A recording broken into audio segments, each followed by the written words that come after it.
I'd like to call the September 26th meeting of the Mill Creek Township Board of Supervisors to order, and we'll begin with a pledge to the flag. I pledge allegiance to the flag of the United States of America and to the republic for which it stands, one nation, under God, indivisible, with liberty and justice for all.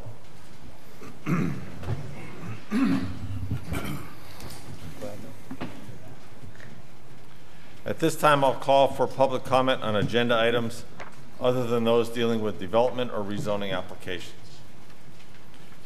Okay, hearing none, we'll move on to the minutes. We have the minutes from September 5th.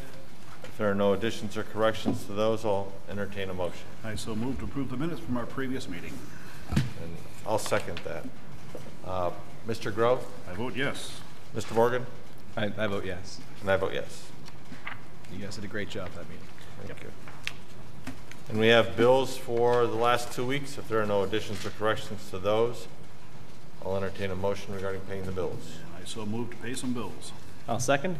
Mr. Grove? I vote yes. Mr. Morgan? I vote yes. I vote yes. Next we have bids and quotations. The first is for the ADA project at Asbury Park. And I'll refer to our Township Engineer, Rick Morris. We received 5 bids. Valvola Concrete at $60,822 even. Amendola Development at $40,543 even. Guzik Concrete Masonry, $76,275 even. Consul Construction, $89,120 even. And Russell Standard at $63,378 even. Apparent low bidder was Amendola Development at $40,543. However, after opening bids, Amendola Development realized that they had an error in their bid and they withdrew it. The engineering department recommends awarding the Asbury Park ADA project to Valvola Concrete in the amount of $60,822 and returning Amendola Development's 10% bid bond. The contract award is less than the amount originally budgeted for the project. If I could, Mr. Chairman, with respect to Amendola, it was an open and obvious error that they had made. It was a mathematical error. So I think it is warranted to allow them to withdraw their bid and return their bid bond. Technically, once all the bids are opened, you know, those are the numbers. But in a scenario where you have a bid that is where there's an obvious error, and here it was a mathematical error. He used, I think, square feet instead of linear feet, and it was obvious to everyone that it's appropriate to follow the recommendation of the engineer. Okay. Is there a motion regarding the award of the contract? Yes, I will make a motion to approve the Russell Standard as the contract. Valvola. Valvola, I'm sorry. Valvola Concrete, I'm sorry, and not Amendola, I'm sorry. I'll put my glasses on here and make sure I have the right one there. Valvola Concrete at a bid price of $60,822. Boy, I see it a whole lot better with my glasses on. I will. I'll second. Mr. Grove? I vote yes. Mr. Morgan? I vote yes. And I vote yes. Mr. Chairman, I think we need to actually make a motion regarding the Amendola bid bond. I'll also move that refund or release the bid bond for Amendola. Yep, I'll second that one. If I could, I think also amend that. It should also allow him then to withdraw his bid and refund his bid bond. I apologize. Okay. I'll move to allow Amendola to withdraw their bid and also to release their bid bond.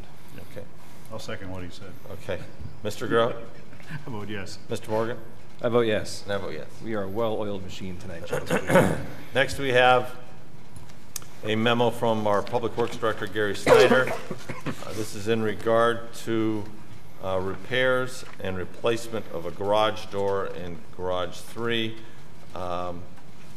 Quotations were received from Jesse Fisk, LLC, for $7,100. This is for the overhead door repairs. And MGM General Construction was $24,222. Gary attempted to get a quote from Perry Construction, but they did not, or they were unable to quote due to the timing.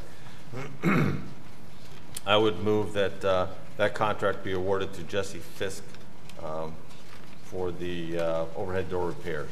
Okay, I'll second. Mr. Grow? I vote yes. Mr. Morgan? How about yes? I vote yes. And along those same lines,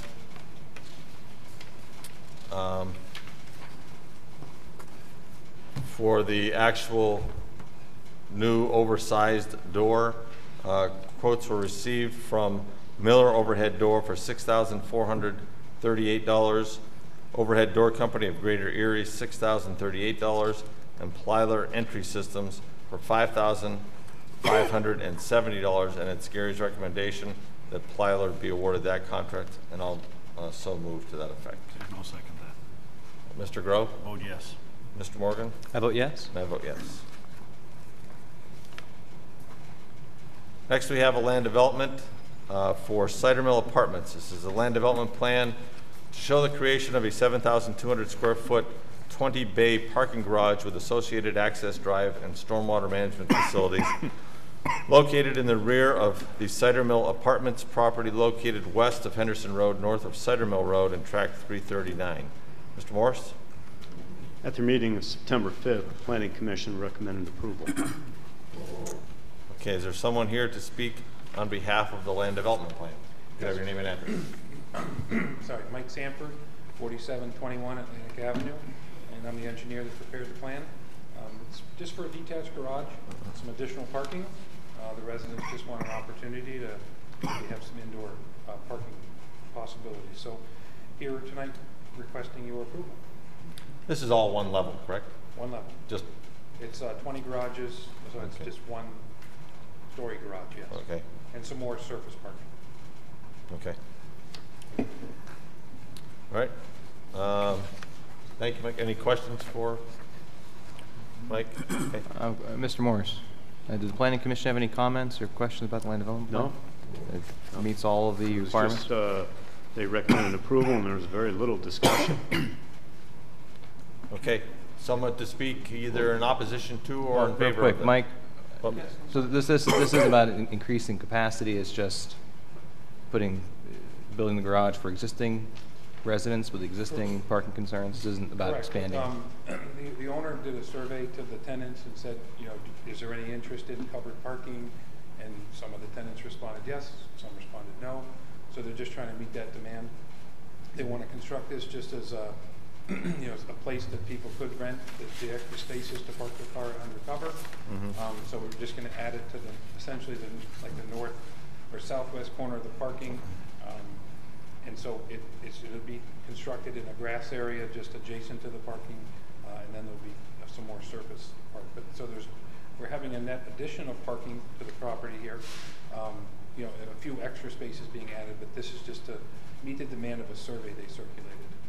And what's the net additional parking? Just 20 spaces? It is. I can look at the plan.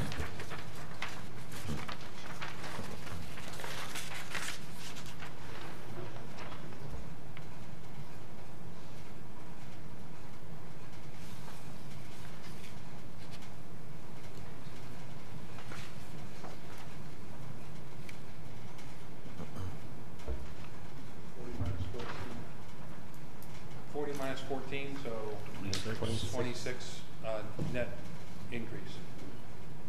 I only ask because last year we did update our parking requirements. We actually have parking maximums as well as minimums now. So that's why I'm assuming that was considered by Mr. Waldinger when you reviewed the land development plan, Rick? I don't To know. make sure we weren't exceeding parking maximums? I don't know. We are not exceeding the parking maximum. Okay, and there is stormwater management in conjunction with this project. Correct. There is a stormwater plan was prepared by my office and sent to GPI. It's under review currently. It's an underground stormwater proposal, and it will tie into an existing pipe that then drains off the property. But yes, it's an underground system proposed. Yes. Okay. All right, stand by. Okay. Yes, ma'am. Because I'm here to talk about that. I'm the house that's, my name is Ann Schlim. I live at 1245 Applejack, and I live directly across that little creek from Cider Mill Apartments. And so when I got this, I didn't get a chance to come to the month ago meeting. I apologize. So I just had some questions. So some of them, I'm glad you're here. So reading the letter that they had sent to us, so it's 20 extra parking garage. And it is not a garage per se, because it sounds like it would have been a parking ramp in my backyard. So you're really only talking about a surface coverage. Okay, so, and this is me, just for references right here. So, what makes you decide to put it there and not say in the front or on the side? Because I walk up here all the time, I'm very familiar with this area, and you guys have a lot of parking, and you appear to have a lot of empty spots. So why did you choose this? My only concern is because 6 months out of the year, I don't have to look at that. Okay, trees are up, it's absolutely gorgeous. But in the wintertime, when all the leaves are gone, I look at them, and you guys have a lot of light.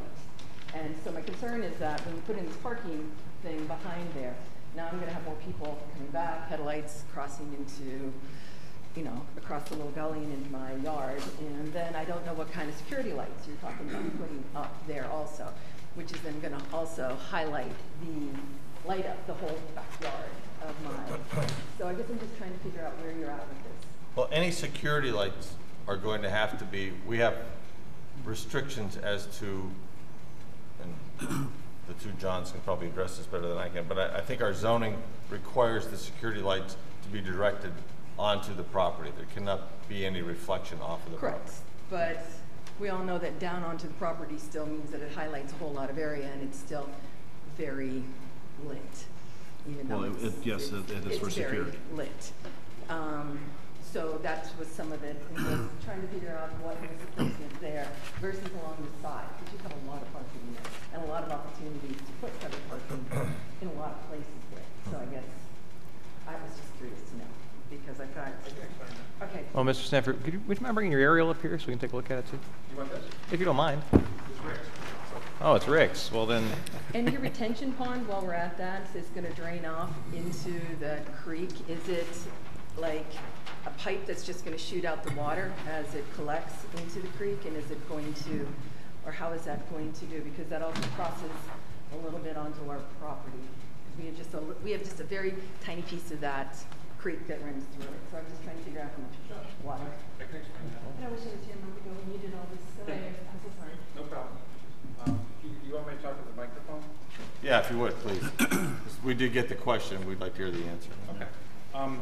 She asked a question about why the placement of this garage. This is the garage that's proposed right now. There are a couple other garages that are contemplated in the other grass areas. However, we're not talking about that today because we have to see what the demand is. So again, the survey was circulated. There was some interest. So that's why the garage was selected in this location, because it really worked best with the number of garages that were desired. You know, they had about 20 that are interested, so that's why this location was selected. 20 residents were interested in covered parking. Yeah, something like that. I don't have the exact number. Right. So that's why this particular location was selected. As far as the lighting goes, it's my understanding, talking to the developer, there is no new like pylon, parking lot light per se. There's going to be lights on the garage, but more like an accessory light than a parking lot light, a lamppost, if you will. Okay. And as far as the trees go, in this particular location, it's essentially a grass area. There's a large wooded area that essentially separates this developer's property and her property, and that wooded area is going to remain. That we're not planning to remove that at all. There's a very small portion that just for some grading we have to do, but it's the wooded area is going to remain. That particular plan, John, that you're looking at shows an above ground stormwater pond that's east or north of the proposed garage. We looked at different options. We looked at an above ground pond, and then we looked at underground. So that's the old drawing that shows the above ground. The underground is what we're now proposing, and it's under the new impervious area that we're talking about today. So it's all the development, the building, the parking, and the stormwaters in this one area. Underground storage. Okay. And to answer, I believe her last question is, the underground stormwater, which of course will control rate and volume, the township has an ordinance. We're actually tying into an existing 18-inch pipe that drains off to this little tributary creek thing. So we're not having any new pipe to the creek. We're tying into an existing pipe. Yeah. And the stormwater regulations require no additional, or the rate has to be, post-development has to be the same as pre-development. We actually control, and just so she understands, we have to control rate, volume, and quality. That's the regulations, and so we've prepared this plan, underground piping, to control the rate. And so it slows the water down, so there's no more runoff rate. We also have to control the volume, so we proposed a small rain garden next to the garage area. That's on the plan. It's on this Yeah, plan. Yes, that's correct. And it shows the rain South garden. side. Yeah, it shows the small rain garden there, and that controls the water volume. And then we also have to control the water quality as well, and that's, the rain garden is one method of that, and also some street sweeping as well. So rate, volume, and quality. Okay, And that is in a 70% release rate area. okay. That helps it that much more, yeah.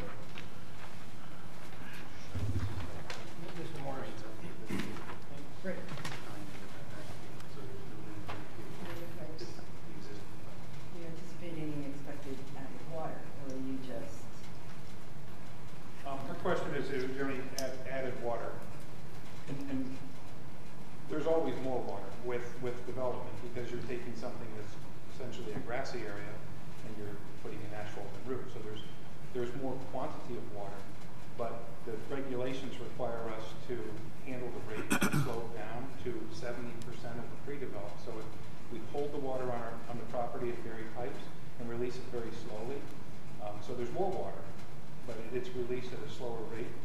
And then also, as I mentioned, we have to hold a certain amount of volume on the property in this rain garden, and also water quality. So you're anticipating that the rain garden also acts as a water retention pond at some point to allow water to seep naturally into the soil and erode across? Because as we all know, that little streaming thing is the thing that flooded the Bell Valley Fire Department about 10 years ago. So it becomes a lot, because I live there, it becomes a lot in the rain. So I'm just trying to make sure that it doesn't become more, because I've seen where it is eroded already. Correct. I guess I can assure you that Mill Creek's ordinance requires us to hold this rate back, to slow the water down, so that it does not cause problems downstream. We're trying to, each little project that's done in the watershed, in theory, makes it a little better, because you're slowing the water down.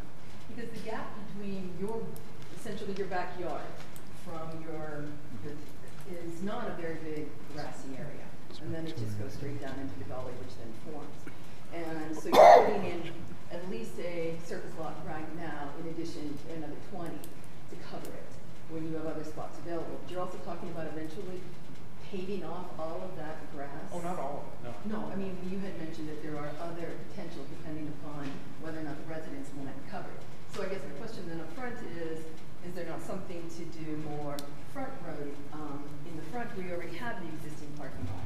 You don't have to pave off the greenery, because we already started talking about green space and water flow and not allowing, that to occur. So I guess that's my concern, because I'm on the other side, and my other part is headlights coming in, lighting, it's going to be lit, and it's just going to become, it's going to feel like I'm living across the street from a housing development. So that's my concern. No. Right now, this is a grassy area, you're saying? That's correct. But It's there a is mowed- parking. It moves the parking about 50 feet closer. Yeah. But it doesn't even shine in the direction of the house there, does it? Well, you'd be coming around and pulling back in, but along what would be, I guess, the northwest side, adjacent to your property, that's a treed area, you said, Mike? Yeah, and it shows on that Google image, it's all wooded, and that's going to remain. It's absolutely beautiful, it's the whole beauty of the house. And actually, and I'm just suggesting this, right now, any car that comes around the main building, its headlights are shining into the woods. By constructing this building, it'll block all of the headlights except the 10 cars that would go around to the back of the garage and use those particular those units. spots, yeah. So I'm not trying to, say, I just want you to know that actually this building could block some of the headlights, because all the cars go around the rear of the building to park. Correct. And only 10 cars would actually go to this other side Depends of the building. All the way Which around the other space? side. That's correct. Okay. Mike, you mentioned you have a revised stormwater plan? Yes. Well, we all do. This is the revised one here. Oh, so we do have it. It shows on sheet 2, all the underground piping, and it shows how we tie into the existing Yeah, pipe. that's different what I have. And it has the rain guard now. And Just the want to rain make sure we're guard. actually voting on the revised plan. Right. Okay. Yeah, they submitted a revised drawing, Got so it. you may be looking at an older one that, Oh, as Mike well, the mentioned, one that that you shows handed it us to the is the north. Yeah, the one in my packet was old. Mike, I don't think we have any legal reason to deny the development, but I do kind of share the concerns of if we already have a surface parking lot and you don't have a parking problem, I mean, for future development, I would encourage you to consider constructing covered parking on the existing parking lot. I Well, think that makes sense. I can say this, a surface parking, every space is 9 foot wide. But when you have a garage space, it's probably more like 12, 13, 14 foot wide by the time you have the door, space to open your cars. So to just cover the parking, you actually lose. If you were to cover 30 spaces in the parking lot, you don't get 30 under in the Well, garage. I understand that, but Just an idea. to have a existing surface lot and then build extra parking, and again, we do Yeah. have kind of parking maximums now we'd like to Okay. keep an eye on, just for future expansions. Okay, I'll certainly talk to the developer. We certainly have just too little parking in Mill Creek. I'm sorry? There's not enough parking lots in Mill Creek.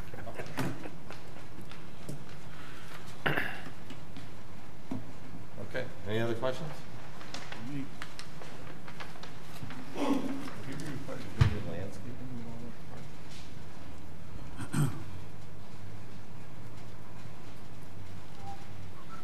Interesting. Required to do any landscaping because of the additional parking? I don't know if our ordinance triggered. The garage? Can't put a tree in there. I don't know if we considered that. The discussion, Mr. Sanford, is with our new parking regulations, whether or not we would require you to construct any kind of landscaping due to the new parking areas you're constructing. Putting in additional parking, but it's covered parking, so to have landscaping inside doesn't work. True. We'll let you know. Thank you.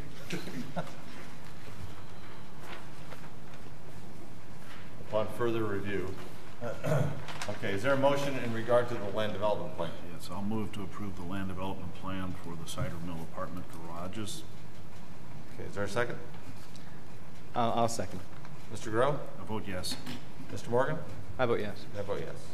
And I do want to recognize the comments, but again, with the land development ordinance as written and the stormwater requirements as written, we don't really have a legal recourse to deny the development, ma'am. I hope you understand. Oh, no, I understood. I kind of anticipated that I was going to lose anyways, but I just wanted to come and put forth my effort that, it's going to look like next to a park, a shopping mall. After they put in the lights that are required for security, even though they're not shining in my house, they're going to be shining down. And it's just going to light up the area like I would start to say shopping mall area, which kind of negates the whole meaning for me. So, thank you. It's great.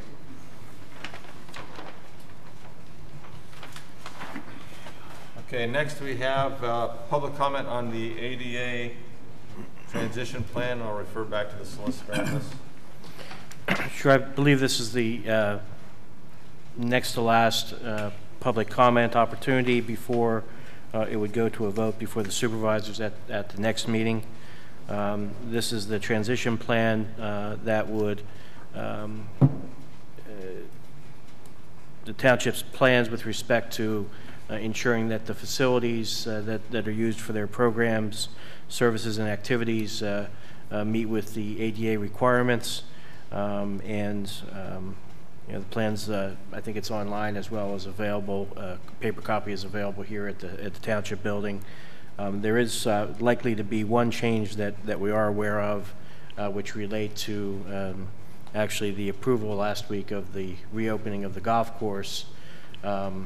Would require us to take a look at the golf course building there, and there were some potential issues there that I think, frankly, most have been addressed, I think, at this point. But we'll need to incorporate that into our transition plan as well. So But other than that, I think we're moving forward, and I'm not sure we've received, frankly, any comments at this point. All right, so at this time, I'll call for any public comment on our ADA transition plan. Okay, hearing none, we'll move on to an agreement between Mill Creek Township and BAI. This was tabled from our September 5th meeting, and I'll refer to Mark Zikczewski for that. Okay. This is, in essence, a renewal of an arrangement that we currently have with benefit administrators. Benefit Administrators was acquired by an outfit called Hub late last year, and part of what they're doing is updating their agreements. And so what this agreement focuses on is the service they provide as a transaction processing agent, a TPA, for our health plan. Because they deal with health information, they may come in contact with something called protected health information. And so therefore, this agreement is meant to keep us from becoming liable for other people's, or ours particularly, individually ours, health information getting disseminated out into the world through a hack or whatever. And so therefore, the agreement allows them to continue to be our TPA, but at the same time indemnifies us if there's a breach based on misconduct on their part. For example, they know about an attack and do nothing to prevent it, then we have recourse because there are penalties under the HIPAA Act for release of protected health information. So it removes our liability and places it on them? Yes. And still allows them to be our TPA. Okay. And Mark, you've reviewed this? Yeah, this was reviewed by someone in my office who has expertise in this area, so I think she worked with Mark in finalizing the agreement language. Okay. Any questions from the board? None for me. I'll entertain a motion. I'll move to approve the agreement between Mill Creek Township and BAI in accordance with this document. Is there a second? I'll second. Mr. Grove? I vote yes. Mr. Morgan? I vote yes. I vote yes. And I believe associated with that, Mark, you have the... Yeah, it's sort of affiliated with it, but this is actually a tax filing that's required under the Affordable Care Act. This goes to proving that employees or dependents, whatever, have had health care coverage for a certain number of months of the year. The requirement is you have to, I guess it's the majority of the months, is you have to be covered under ACA, or then they get penalties. So all that record keeping is really the information that's needed to file these reports are really held with BAI as our TPA, and so therefore it's most convenient for them to go ahead and continue to do this. And actually, this won't be paid for until next year, but we've got to approve the agreement this year. So it's really a next year's budget item, but it's an agreement that we're entering into now. All right. And obviously, ACA is not going anywhere. Not according to the news today. Yep, that's right. Any questions regarding the filing agreement? I'll entertain a motion. I'll move to approve this filing agreement between Mill Creek Township and BAI. Is there a second? I'll second. Mr. Grove? Vote yes. Mr. Morgan? I vote yes. I vote yes. Next, we have the mobile command post use agreement. This is something that I think was brought up a few weeks ago. Yes. I think do you have an update on it? Yeah, I think this will have to be tabled till the next meeting. There were some questions that the airport authority had regarding the agreement, so we're still, I think Matt Exley is still discussing those issues with them. Oh. Okay. All right, since it's on the agenda, I will... Move to table this till our next meeting. Or Okay. till our next meeting. I'll second. Mr. Grove? I vote yes. Mr. Morgan? I vote yes. I vote yes. Okay, we have an amendment to an easement agreement. This is for the Westbury Plaza Lidl. Mr. Morris? Simply put, this agreement will clean up a mess The existing storm sewer wasn't located within the easement, and the portion of the new Lidl grocery store storm sewer must be relocated for the construction of that building. So the amended easement must be approved by all 6 parties involved. The flows still go to the west branch of Cascade Creek, and they're still utilizing some of the existing pipe. I recommend approval of the amended easement agreement. This seems to be the holdup of that project, right, for the Lidl store? It's held it up a little while, yes. Holdups, yeah. Okay. Is there a motion in regard to the amended easement agreement? Rick, just a quick question. It says to relocate the storm sewer. Is that on the developer to relocate the storm sewer, or is that on us to relocate? No, it's on the developer. Yeah, and it's because one corner of the building is located where the existing storm sewer is. Okay. Okay, I've got a drawing here if you want to see it. Oh, that's okay. This is one corner of the proposed building? Yes. Okay. Yeah, they showed that on their original, plan application that they would have to move that line. Okay. Okay, is there a motion? Yeah, I'll move to approve this easement agreement for Lidl. Okay, is there a second? I'll second. Mr. Grow? Vote yes. Mr. Morgan? I vote yes. I vote yes. Next, we have a stormwater management plan and maintenance agreement. This is for Erie 8 DPP LLC. And this is for the Dollar General store, correct, Rick? Correct, at Route 8 and Gore Road. Okay. Everything has been completed on the township approved form, and we recommend approval of the agreement, as well as the stormwater management plan. For a motion? I'll move to approve the stormwater maintenance agreement, the stormwater plan for Erie 8 DPP LLC. Is there a second? I'll second. Mr. Grow? I vote yes. Mr. Morgan? I vote yes. I vote yes. And next we have an indemnification agreement for the Dollar General Highway occupancy permit. Correct. As we know, things become much more difficult when a developer wants to tie into a PennDOT storm sewer system. And this is the case here. The indemnification agreement and authorization for me as township engineer to sign a PennDOT form to allow the developer's engineer to apply for an HOP, a highway occupancy permit from PennDOT, as the township's agent. This is for the proposed Dollar General to be located at Route 8 and Gore Road. It also requires the developer to place $30,000 in an escrow account in case the 12-inch storm sewer pipe, 2 catch basins, 1 manhole should ever need to be replaced, repaired, cleaned, whatever. So it's a huge expense, and that money sits there forever in case something goes wrong. We recommend approval. And the amount is determined by the size of the system. Well, the size and the structures that are located within the PennDOT right-of-way. This is similar to the fiasco we had with the Walmart store a few years back. Oh, Walmart, O'Reilly, Sheetz. Everything, Yes. everything. Walmart was the initial Yes. issue. Our good friends at PennDOT. Okay. Mr. Chairman, if I could, Rick, on this form on, they have the option of either checking off an escrow account or a letter of credit. Do you know nothing's checked on this document? Do you know what they're selecting? No, I really don't. I think they were favoring an escrow account, but I don't know what they finally determined.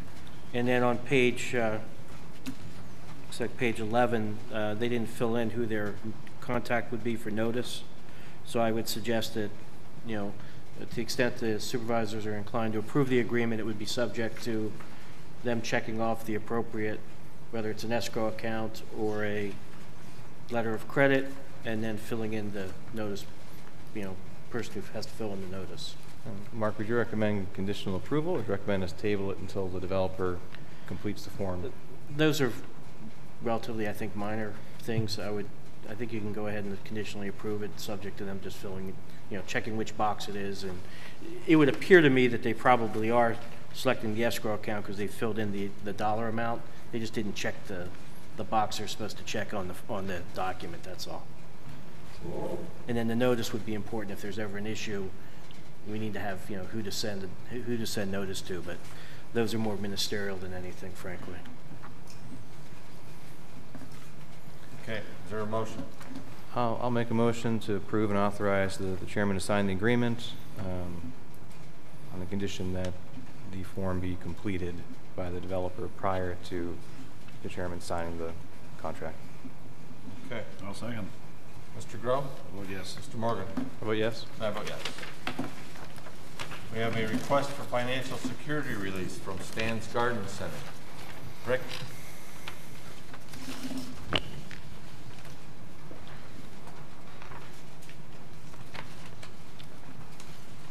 Present amount of security withheld is $5,500 from First National Bank of Pennsylvania. It's a letter of credit number 2968. This $5,500 was withheld because they were required to have buffer plantings of a certain height and so on. And that has been completed satisfactorily, so we recommend approval. Okay. The motion? Yeah, I'll move to approve the release of that security request for Stan's Garden Center. Is there a second? I'll second. Mr. Groh? I vote yes. Mr. Morgan? I vote yes. I vote yes. Communications. Mark, do you have anything else? Yes, I've got one thing here. It's a agreement with Tyler Software. They're the organization that provides the services, the software we use for financial reporting purposes. They are switching to a different version of SQL Server, and this is to support that transition. And the amount of the cost of the service is $4,500. Okay. Any questions from the board? This was not on the agenda, but do you think it's a timely issue that needs to be addressed? They, yes. Okay. Is there a motion? Sorry, I'm just trying to straighten out something here. I'll make a motion to approve the service agreement with Tyler. Yeah. Is there a second? Yeah, I'll second that. I'm going to call for public comment. Mr. Groh? I vote yes. Mr. Morgan? I vote yes. I vote yes. Anything else, Mark? That's it. Yeah, Okay. I had John? some things in here. Yes, I've got several things here, starting with from Police Chief Scott Height. He's requesting that the Board of Supervisors approve the following at today's meeting. It's retroactive permission for Detectives Schollenberger and Mays to attend an evidence collection and processing training starting today through September 28th in Canfield, Ohio. Travel will be by department vehicle. The total estimated costs are as follows: $700 registration, per diem is $645, hotel $375, and fuel is $30. So the total estimated costs are $1,750. And this training will provide a backfill upon Lieutenant Mike Dugan's retirement coming up early next year. So I put that in the form of a motion to approve that. They're already there, so. Is there a second? I'll second. Mr. Groh? I vote yes. Mr. Morgan? I vote yes. I vote yes. Another one from the chief. He's seeking approval for Mill Creek Paramedic Service paramedic Eric Danielson to be appointed to fill in the position of SWAT team medic. With the approval of MPS, Mr. Danielson successfully completed both the interview and physical agility processes. If approved by the board, this appointment will fill in the last of 3 volunteer medic positions on the MPD SWAT team, and they provide a vital service for that team. Put that in form of a motion, that appointment. Okay. Is there a second? I'll second. Mr. Groh? I vote yes. Mr. Morgan? I vote yes. I vote yes. Okay, got another one here from the chief. He's requesting approval to purchase a certified mini sound meter and a 2-point acoustical calibrator for a 30-day trial basis from Spur Scientific of Scottsdale, Arizona, at a total price of $381.65. And I am going to refer some of this over to Mark Shaw, our solicitor, for some further comment. Sure, this is a meter and calibrator that would enable the police department to enforce the noise ordinance in accordance with the requirements of that ordinance. This is a meter that is being purchased really on a trial basis to determine whether it works for the township. Once it's received, there'll be a training session offered by a person with expertise in these types of things, and then the decision will be made whether that type of meter works or not, and then if it meets everyone's satisfaction, there'll be then a decision made as to how many of those would be necessary. If the decision is that the meter doesn't meet the needs, it can be returned for full value back if it's done within that 30-day time period. Okay. I think Mr. Bear has a question or two there. Do we have public comment under this or not?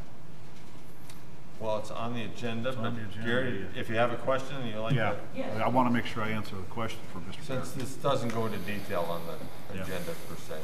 Gary Beer, 4045 Filer Drive. Yes. Wasn't that supposed to be since everybody has a cell phone, all the police officers, we weren't going to need a specialized one for each officer, but the sergeant or command person would be available to respond to that and provide the meter if necessary. But the cell phone app was supposed to be the main goal. Right. Yes. Originally So stated. how much is that changing the definition of what the project costs? Yeah. If you care to address that regarding the cell phones? Yes, we did check on the cell phones, and the cell phones that would have that actually cost more than the meter. So that's why, and plus the service that goes with it too, so. So, Yeah. was the app quality, had enough quality to be used? I would question that. Well, that's a good point there, Gary, and this situation right here, because of the fact that we're able to calibrate them ourselves immediately Yeah, then, right. that is where this has a better feature. Believe me, originally I thought we were going to be able to just use the cell phone. I never believed but- that. Well, I did, so I'll take the blame for that one. Sound measurements on locomotives. Right. Trackside, and it doesn't come off of that. Yes. And we do not supply cell phones for Right. all of our police officers. Yes, I was mistaken on that. Yes. I know. Thank you. Okay, thank you for Thank the you, question. Mr. Bear. Okay, with that said in mind, I make a motion to approve that purchase on that trial basis as stated. Okay. I'll Second. I'll second. Mr. Groh? I vote yes. Mr. Morgan? I vote yes. I vote yes. Okay, and then I have one from Diane Lyons, our HR director. She's asking for a substitute crossing guard. This would be up at the Grandview School. The woman's name is Michelle Hosford. Her starting date will be tomorrow and goes through October 6th. Mornings only at the Grandview School. After that, she will be on the substitute list. Her background checks have been, and clearances have been approved, and if we need any further information, ask Diane about it. But put that part-time hiring for Michelle Hosford at $25 an hour as a school crossing guard for that temporary position. Okay, That's a motion, yes. Is there a second? I'll second. Mr. Groh? I vote yes. No. Mr. Morgan? I vote yes. I vote yes. And then I thought this was going to be on the agenda. The roof for Westlake, or is that going to be? I had that in my pile there. Okay. No. We'll hold that till the next meeting. Okay. No problem. Okay. Just a quick comment. I'm like all the other supervisors. I'm sure that we're all getting calls and comments and complaints actually regarding our new trash service. We are working on that situation, and I can just say it's rather sad that here we are, end of September. This contract was awarded early April, and we're still having problems. And I do apologize for what's going on here with this trash company. There's a saying, you get what you pay for, and these were the low bidders. That's what we're getting. Spectrum cable, of course, we know what a joke that has become anymore, and I think, did I send you an email, Mark, about possibly getting out of that franchise agreement? Yeah, I've not had a chance to take a look at that yet. We're working on that there too. That is insane what the Spectrum is doing.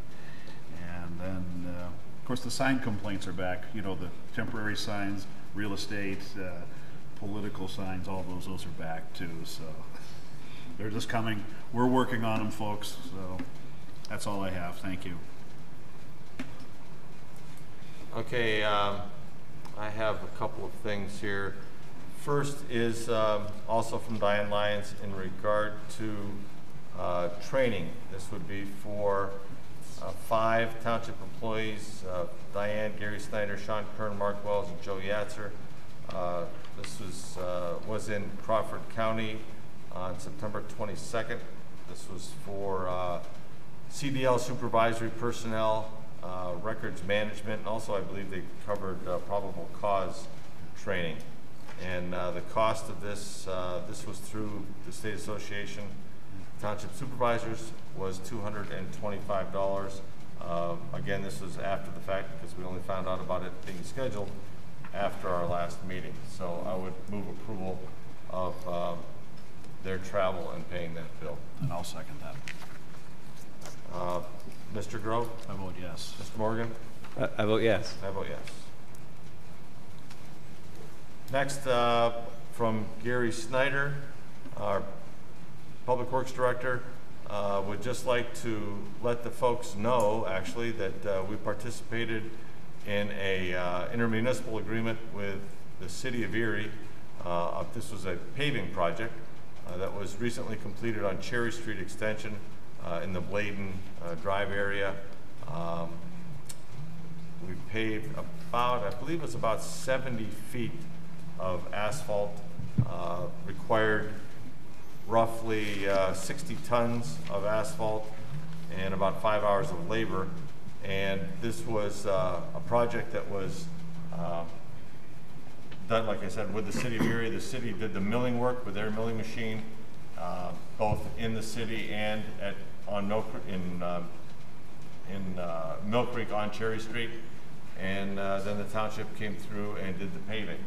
And it was at a savings to both municipalities doing it this way, particularly since Cherry Street is on our list for repaving next year. So we kind of got a little bit of a jump on it and got some of the work done by the city in the meantime. So just to let folks know that we are working with the city on some intermunicipal projects. Well, Mr. Chairman, I just want to express, I'm really impressed with Gary Snyder and Sean Kern, our Streets Bureau, to be able to negotiate this kind of a partnership. I know it doesn't seem like a lot, but it's a good start. It is absolutely a good start. That's for sure.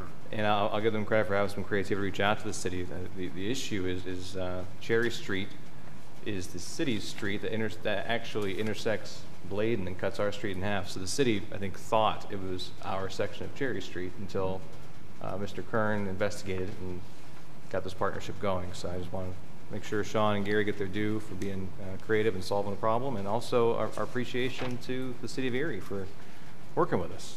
Hopefully this leads to more projects. We used to do that sort of thing, but it's been a while. Okay, and from our recycling coordinator,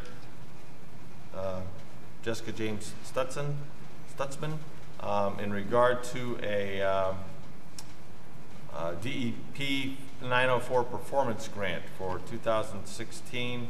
The grants are available to all Pennsylvania local governments with recycling programs. The grants are awarded, grant awards are based on the total tons recycled and the applicant's recycling rate. 2016, Mill Creek Township residents and businesses recycled 9,769 tons worth of eligible materials. The eligible materials are for glass bottles, jars, steel and aluminum cans, plastic bottles, the typical recycled materials. As a result, Mill Creek Township Recycling Department is applying for a $109,409.18 grant from the Pennsylvania Department Section 904 Performance Grant to put back into programming, education, and events that will benefit our Mill Creek Township residents. And I would move approval of that grant Mr. Grove? I vote yes. Mr. Morgan? I vote yes. I vote yes. And just to clarify, Mr. McGrath, these funds actually very much go back into the operations of the department. Yes. Okay, it's general They do, operations. correct? It's not Yes. just education, but it's the operation of the recycling Yeah, it's department. pretty much so, their budget. I guess it's not a project-specific grant. It really is, it's matching funds to operate the department. Just to Yes. clarify. Okay. Yeah, from this, we pay for things like the magazine, and for education. Okay, and also Jessica would like mention of the International Coastal Cleanup. This was on September 16th, and it took place at Bridger Park. And she would like to thank the site leaders, Carl Cronmiller and Janine Fennel, and also the volunteers, Pam Urso, the Lecom Pharmacy students, Blessed Sacrament Girl Scout Troop 36383. And Jessica said that they put on their rain boots and cleared litter and debris from the stream for about 3 hours. They collected 28 bags of trash weighing 249 pounds from about 2 miles of the stream. So we appreciate all the assistance that we received from those volunteers. Thank you. A lot of trash for one area. Yes, You know? unfortunately. Yes. And finally, we did have executive sessions on September 14th, the 22nd, and again today. And that's all I have. Okay. John?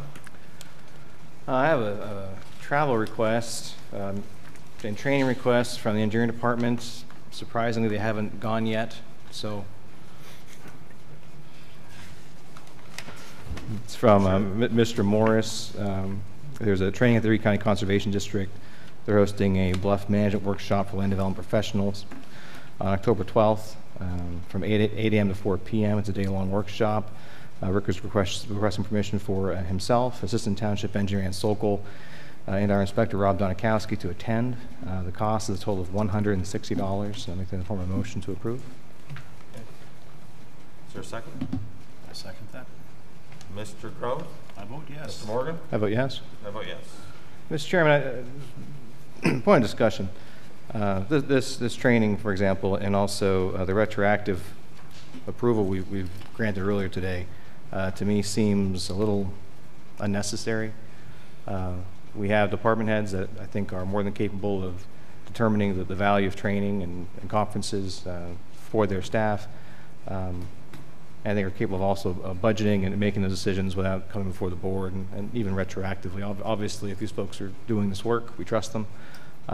We're going through our budget process right now. Mr. Zakrzewski is developing budget procedures and policies, and I would recommend this board authorize Mr. Zakrzewski to develop maybe a travel and training line for each department and procedures to allow these department heads to budget ahead of time for these kinds of trainings and to give them the flexibility and discretion with their own workforce without having to come before the Board of Supervisors.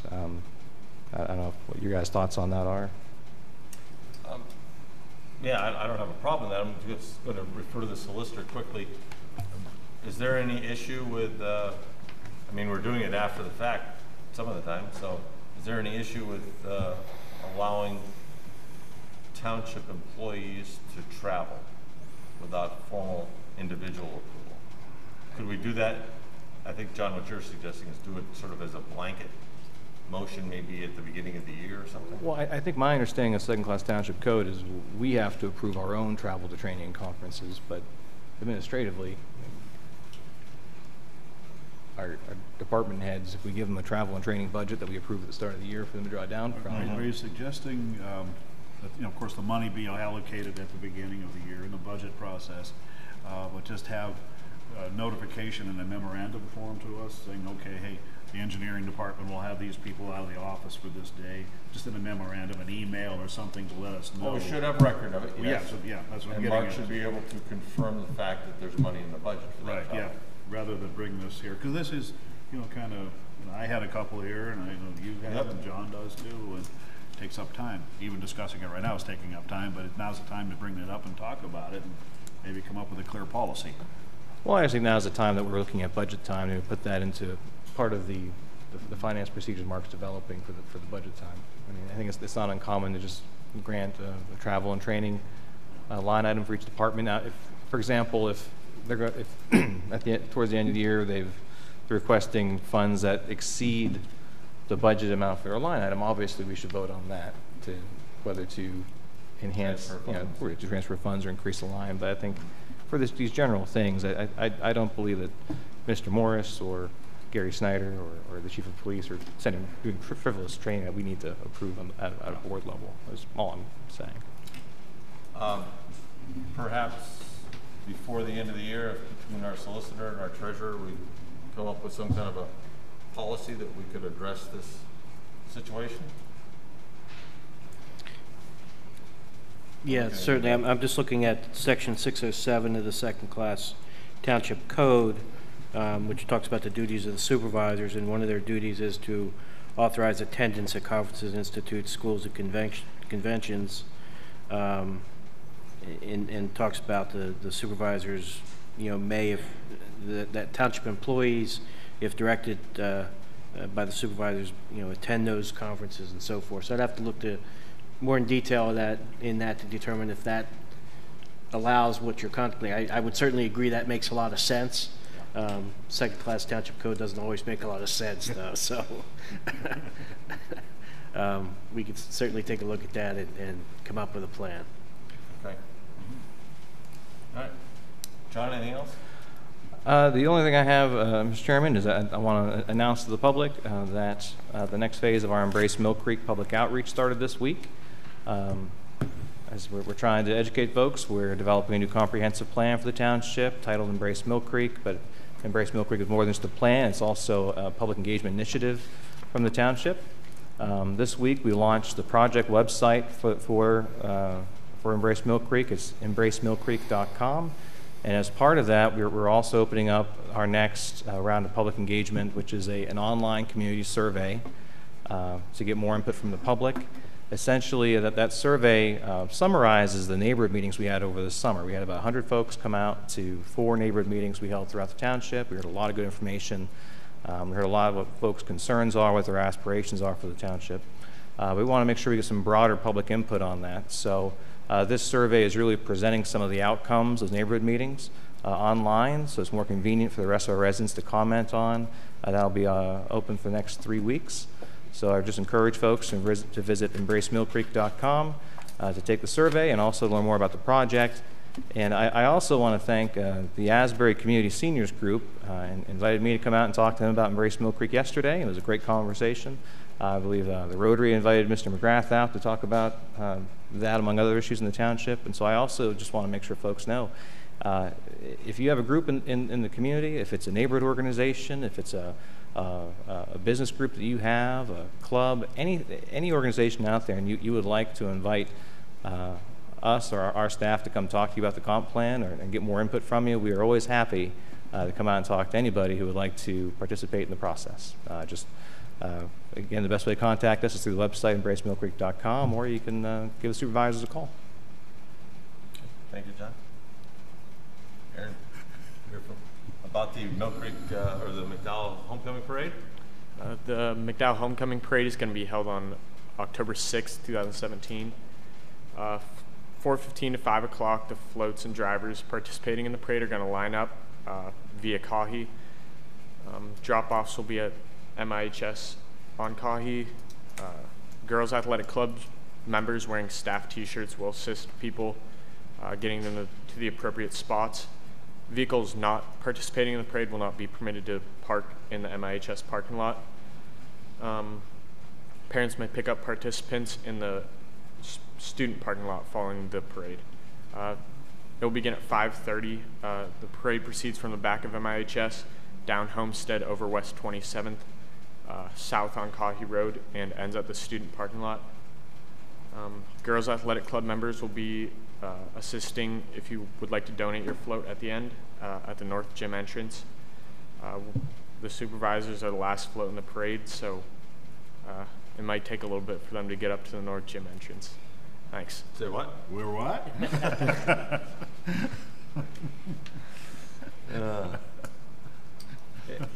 Mark?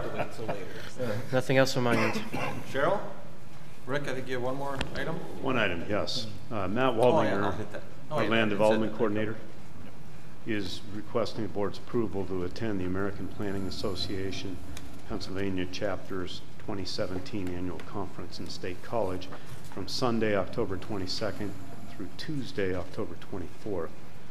The registration is $435, 2 nights, conference center hotel $248. Anyways, the total is $683, and he's requesting the use of the township vehicle. Okay. This hasn't happened yet.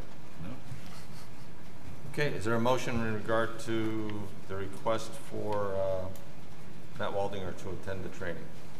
I'll make a motion to approve. I'll second that. Public comment? Hearing none, Mr. Grove? I vote yes. Mr. Morgan? I vote yes. I vote yes. Thank you. Thank you. Anything else, Rick? No. Citizens to be heard? Hearing none, I'll entertain a motion at 8 o'clock. I so move. We're adjourned. You're watching the Mill Creek Government Channel, powered by WQLN Public Media.